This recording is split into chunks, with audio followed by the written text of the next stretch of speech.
I, 28F, have been engaged to Martin, 30M, for about a year now. We're planning our wedding for next summer, and everything was going smoothly until the guest list became an issue. My dad, 55M, remarried when I was 16 to Diane, 50F. From the beginning, our relationship was strained. My mom passed away when I was 10 after a long battle with cancer. Those last few years were tough, but they brought my dad and me closer together. After Mom died, it was just me and my dad for a while. We developed a routine: Sunday morning pancakes, movie nights on Fridays, and long bike rides on weekends. He even learned to braid my hair, badly, but he tried. We were really close, and I have great memories of those years. When I was 14, my dad started dating Diane. He met her at a work conference. She was a representative from another company. At first, I was happy for him. I remember the first time he brought her home for dinner. She brought me a bracelet and seemed really nice. We had spaghetti, my favorite at the time, and she told funny stories about her job. I thought maybe this wouldn't be so bad. Diane has 2 kids from her previous marriage, Andy, 27M, and Sharon, 25F. The first time I met them was at a picnic in the park. Andy was quiet but friendly, teaching me how to throw a frisbee. Sharon was more outgoing, chattering about her favorite bands and movies. It felt like the beginning of something good. But things quickly went downhill after the wedding. When Diane moved in with us, she redecorated the entire house, getting rid of a lot of my mom's things without asking me or my dad.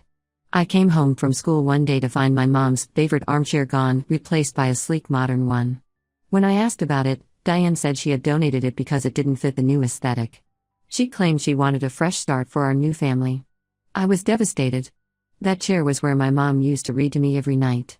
I ran to my room crying, and when my dad came to check on me, he just said, "Give it time, sweetie. Change is hard for everyone." It was the first time I felt like he wasn't on my side. Over the years, there have been countless incidents that showed Diane's favoritism towards her own kids. On my 16th birthday, I wanted a small sleepover with my 5 closest friends. Diane insisted on inviting her entire extended family, turning what I wanted to be an intimate celebration into a huge family reunion where I barely knew anyone. I spent most of the party hiding in my room, feeling like a stranger at my own birthday. Meanwhile, for Andy's 16th birthday a few months earlier, Diane had organized a surprise party with all his friends, rented out an entire laser tag arena, and even got a local band to play. The contrast was stark and hurtful. When I was 17, I won a state-level art competition. The prize included a summer art program in New York. I was thrilled, but Diane convinced my dad it was too expensive and not practical for my future. Instead, that summer, they sent Sharon to a month-long dance camp in Los Angeles because it was her passion. The pattern continued into college. When I graduated, Diane convinced my dad that I didn't need any help with my student loans because I needed to learn financial responsibility. I ended up working 2 part-time jobs alongside my full-time entry-level position just to make ends meet. But when Sharon graduated a year later, they bought her a new car and paid off all her debts, saying she needed a fresh start in life. There were smaller incidents too, that added up over time. At family dinners, Diane would always serve Andy and Sharon first, often leaving me with the smallest portions. During holidays, their stockings would be overflowing while mine had just a few token gifts. When relatives visited, Diane would gush about Andy's and Sharon's accomplishments but conveniently forget to mention mine. My dad, throughout all of this, remained frustratingly passive. Whenever I tried to talk to him about how I felt, he'd say things like, "Diane is trying her best," or "We need to make this new family work." It felt like he was constantly choosing them over me. The final straw came last Christmas. My dad had always given me a special ornament each year, a tradition he started with my mom. They were precious to me, each one held a memory. This year, I noticed my ornaments were missing from the tree. When I asked Diane about it, she casually mentioned she had donated them to make room for new decorations. "We needed a cohesive theme this year," she said, gesturing to the color-coordinated baubles on the tree. I was devastated. Those ornaments were one of the few tangible connections I had left to my mom and to my childhood with my dad. When I confronted my dad about it, he just sighed and said, "Maybe it's time to start new traditions." It felt like the last piece of my old life had been erased. Now, with the wedding planning, I decided not to invite Diane. The thought of her being there on one of the most important days of my life, after years of making me feel unwelcome in my own family, was unbearable. I told my dad I wanted him there, but I couldn't have Diane at my wedding. I explained how years of her behavior had hurt me and that I wanted to be surrounded by people who genuinely cared about me on my special day. My dad is furious. He says I'm being childish and that Diane is family whether I like it or not. He's threatening not to come to the wedding if Diane isn't invited. My step-siblings are also angry. Andy called me selfish, saying I was tearing the family apart. Sharon posted a long rant on social media about how I've always been difficult and can't let go of the past. Martin supports my decision. He's seen firsthand how Diane's behavior affects me and agrees that I shouldn't have to deal with that stress on our wedding day. But some of my friends think I'm being too harsh.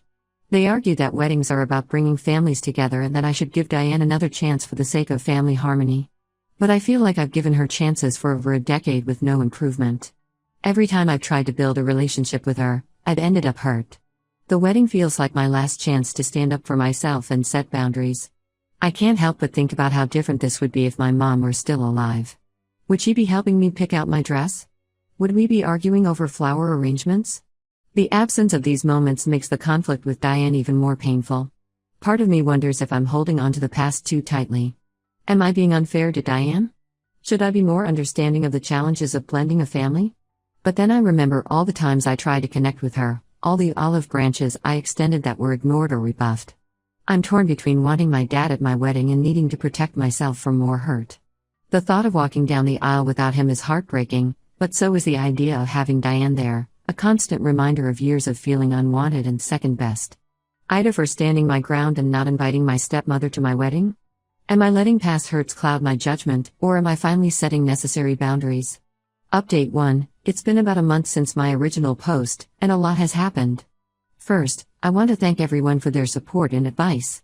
It really helped me gain perspective on the situation. After my dad's initial anger, he called me a week later, asking to meet for coffee. I agreed, hoping we could have a calm discussion.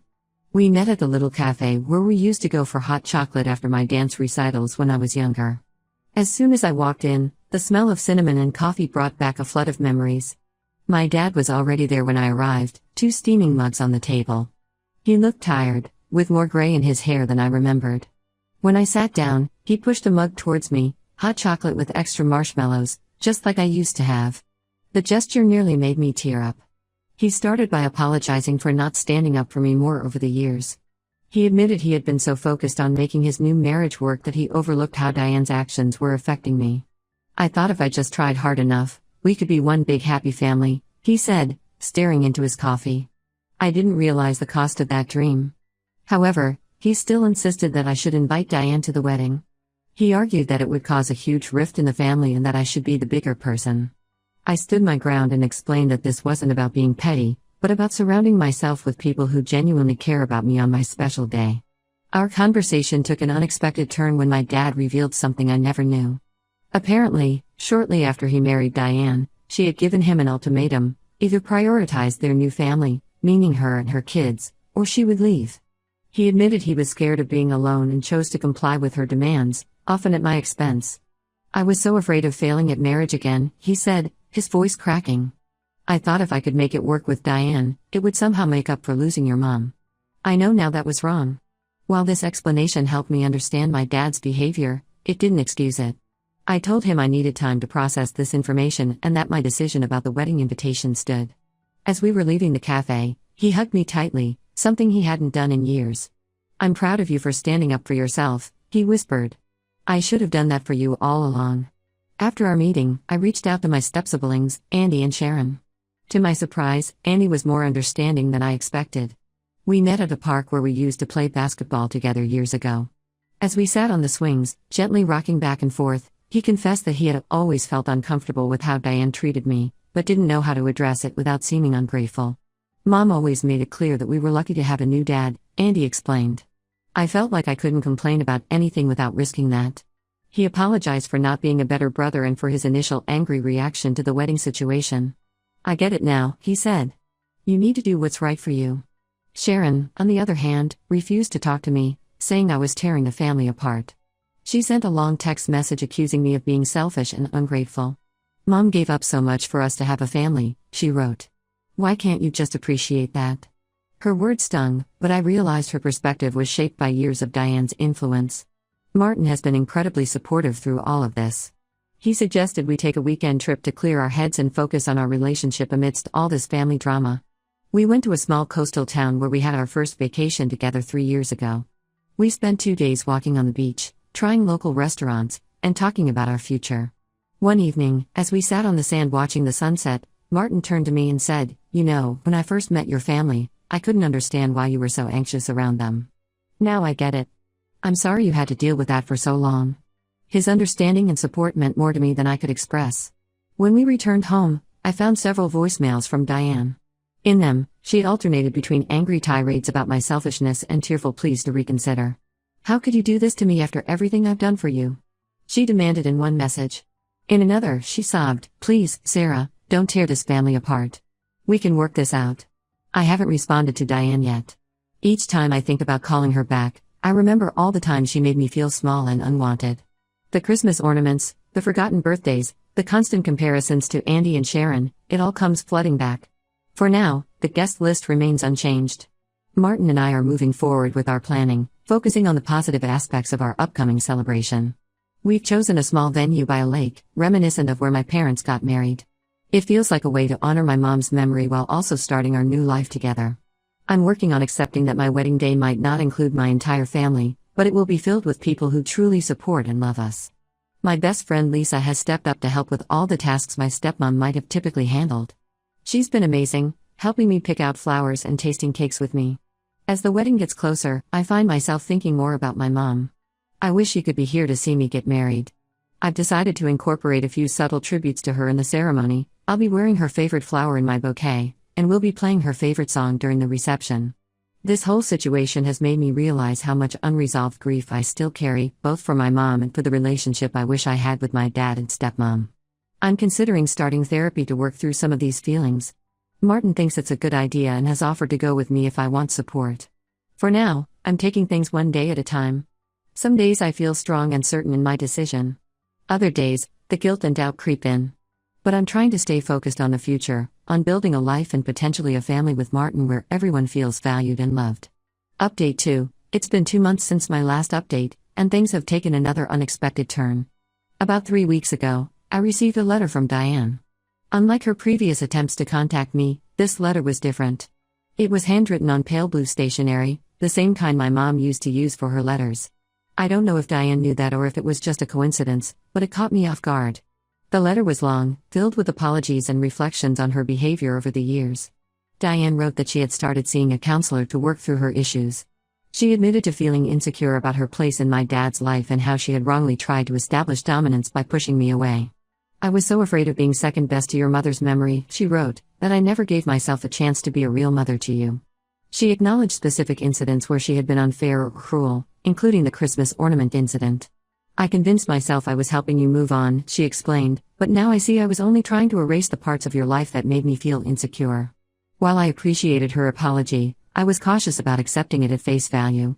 Years of hurt don't disappear with one letter, no matter how heartfelt. After discussing it with Martin, I decided to meet with Diane in person to gauge her sincerity. We met at a quiet cafe in town, neutral ground for both of us. As I waited for her to arrive, I couldn't help but remember all the tense family dinners and awkward holiday gatherings we'd endured over the years. When Diane walked in, I was struck by how small she looked. Gone was the confident, sometimes intimidating woman I'd known. She seemed nervous, fidgeting with her purse strap as she sat down. During our meeting, Diane broke down in tears several times, repeating her apologies and asking for a chance to make things right. "I know I don't deserve your forgiveness," she said, wiping her eyes. "But I want to try to be better, to be the stepmother you deserved all along." She pulled out a small box from her purse and slid it across the table to me. Inside was a delicate silver locket. "This was my grandmother's," Diane explained. "I want you to have it. Maybe you could wear it at your wedding? As you're something old?" The gesture touched me, but I was still conflicted. On one hand, this was the first time Diane had ever acknowledged her behavior and seemed genuinely remorseful. On the other hand, years of hurt don't disappear with one apology and a piece of jewelry. I told Diane that while I appreciated her apology and the gift, I needed time to process everything. I suggested we start with occasional family dinners and see how things progress. She agreed, seeming relieved that I was willing to give her any chance at all. After discussing it with Martin, I made a compromise regarding the wedding. I invited Diane to the ceremony but not the reception. This way, she could be part of the family event without being present for the more intimate celebration afterward. When I called my dad to tell him, he was quiet for a moment before saying, "Thank you, sweetheart. This means a lot." The next family dinner was awkward but not as tense as I had feared. Diane made an effort to engage me in conversation, asking about my job and my wedding plans without trying to take over. My dad seemed more relaxed than I'd seen him in years, and even Andy and Sharon were civil, if a bit reserved. As the wedding approaches, I find myself reflecting on how much has changed. A year ago, I couldn't have imagined Diane being at my wedding in any capacity. Now, while things aren't perfect, there's a sense of hope that wasn't there before. Martin and I are in the final stages of wedding planning. Despite the family drama, we're excited about our big day. We've decided to incorporate a unity candle ceremony, symbolizing the joining of our families. It feels especially poignant given recent events. Last week, I went dress shopping with Lisa, my maid of honor. As I tried on gowns, I found myself wishing my mom was there. In a quiet moment, Lisa hugged me and said, "She'd be so proud of you, you know." It meant the world to hear that. I'm cautiously optimistic about the future of my relationship with Diane and my family. While I'm not expecting miracles, I'm hopeful that this could be the beginning of a new, healthier chapter for all of us. There's still a lot of work to be done, but for the first time in years, it feels like we're all trying. Update 3. It's been 6 months since my last update, and our wedding day has come and gone. I wanted to share how everything turned out. In the months leading up to the wedding, Diane and I continued to work on our relationship. We had regular family dinners, which started out awkward but gradually became more comfortable. There were still tense moments and old habits that died hard, but I could see she was making an effort. About a month before the wedding, Diane asked if I'd like to go shopping with her to find her outfit for the ceremony. I was hesitant at first, remembering all the times she'd criticized my style in the past. But I agreed, and to my surprise, it turned out to be a pleasant experience. She was respectful of my opinions and even asked for my advice on what to wear. On the wedding day itself, Diane surprised me. Just before the ceremony, she came to my dressing room, looking nervous. She handed me a small, wrapped package. Inside was a framed photo of my mom and me from when I was little, one I thought had been lost years ago. "I found this when we were cleaning out the attic," Diane explained, her voice shaky. "I thought you might want to have it with you today." The gesture brought tears to my eyes. It was a small thing, but it showed that Diane was finally trying to understand what was important to me. I placed the photo on a small table near where I would be standing during the ceremony, a way of having my mom there with me. The ceremony went smoothly. I felt a mix of emotions as I walked down the aisle, seeing Diane sitting next to my dad. But when I reached the altar and saw Martin smile, everything else faded away. We said our vows, lit the unity candle, and just like that, we were married. When it came time for Diane to leave before the reception, she hugged me gently and whispered, "Thank you for giving me a chance. You look beautiful, and your mom would be so proud." It wasn't a magical fix for years of hurt, but it felt like a step in the right direction. The reception was everything Martin and I had hoped for. Without the underlying tension of family drama, we were able to fully enjoy our celebration. My dad seemed more relaxed than I'd seen him in years, even getting up to dance with me. Andy and Sharon were in good spirits too, with Andy giving a surprisingly heartfelt toast. In the weeks since the wedding, Diane has continued to make efforts to improve our relationship. She's been respectful of my boundaries and hasn't pushed for more than I'm comfortable with. We've had a few more family dinners, and while there's still some awkwardness, it's noticeably less than before. Last Sunday, Diane invited me over to help her go through some old boxes in the attic. As we sorted through years of accumulated stuff, she handed me a familiar-looking ornament, one of the ones I thought had been donated years ago. "I'm sorry I lied," she said quietly. "I kept them. I don't know what I thought. But they're yours, and you should have them." Looking back, I'm glad I stood my ground about the wedding, but also that I was open to Diane's attempts to make amends. It's been a long and sometimes painful journey, but I feel like we're finally moving in a positive direction. Martin and I are now settling into married life and looking forward to our future together.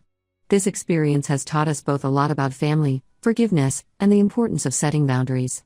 While our family may never be perfect, I'm hopeful that we can continue to build stronger, healthier relationships with each other. Yesterday, my dad called to invite us over for Sunday brunch. As I hung up the phone, I realized I wasn't feeling the usual dread that used to accompany family gatherings. Instead, there was a small spark of warmth. It's a start, and for now, that's enough.